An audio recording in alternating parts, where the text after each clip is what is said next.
Welcome back to another beautiful day in the land of music. My name is Douglas, and in today's MPC Key 37 quick tip, I'm going to be walking you through the project defaults section in the MPC Key 37.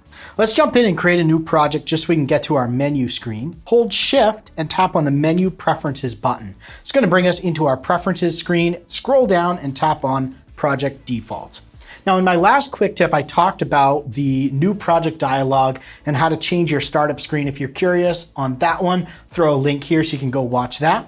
But let's look at some of these other project defaults here that we've got for anytime we create a new project. Tap on that new project or empty project. It's going to pull in these defaults that we have set here. This can be really helpful because maybe your favorite tempo is not 120 beats per minute, but it's 82. You like to do a little bit more of that somber feel. So we can change that right here with the default tempo. You can double tap on that to bring up the number screen so you can punch in your own number. Or you can just scroll with your big encoder over here. And then we could tap on this checkbox, default global tempo, to default that as well. If we scroll down a little bit here, we have some sequence defaults here. So right out of the gate, it defaults to 4 bars. So what this is going to do is it'll record 4 bars and then loop.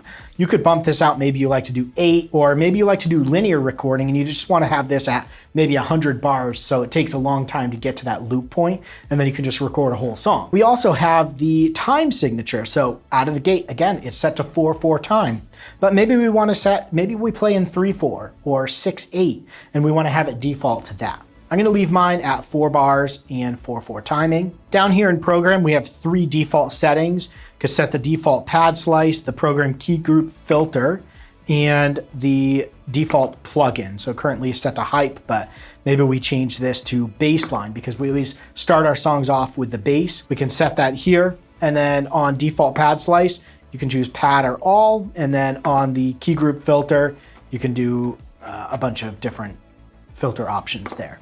So we're going to leave these as is and change this to baseline. Let's go with maybe 3/4 and 8 bars. And I'll just kind of show you by changing these. If we come back, where our settings are at is where they were at when we turned this on and hit empty project, which was the old 4 bars, 4/4 timing. And we can tell the 4/4 by going into grid, and we can come up to our grid here and see that we've got 4 beats for each of our bars. Now, what we can do is, just to show you, we change that to 8 bars total. So we should have 8 here when we do a new project. And then we also changed it to 3/4 time. So let's come into our menu here, come back and tap on new project. This is going to load up a new project once we get to our screen and hit empty project. And this should come in if we go to our main screen here, now with 8 bars. And if we come over to our grid, now we've got 3/4 time. And then on top of that, if we come back to our main track screen, you can see that our plugin defaults to baseline. So pretty cool. We can set up those settings. I'm going to come back in and change those back to what they were because I kind of am used to the way that they are out of the gate. So we're going to leave it at 4, 4/4, and the plugin type. And then again, I covered the new project dialog in my last quick tip. If you want to go watch that, go ahead. But that's the project default. So when you create a new project, you can set those up. Hopefully that was helpful for you guys. But if you have any questions, throw those down in the comments below. I'll do my best to answer them. Thanks for watching. Stay inspired and keep making that music.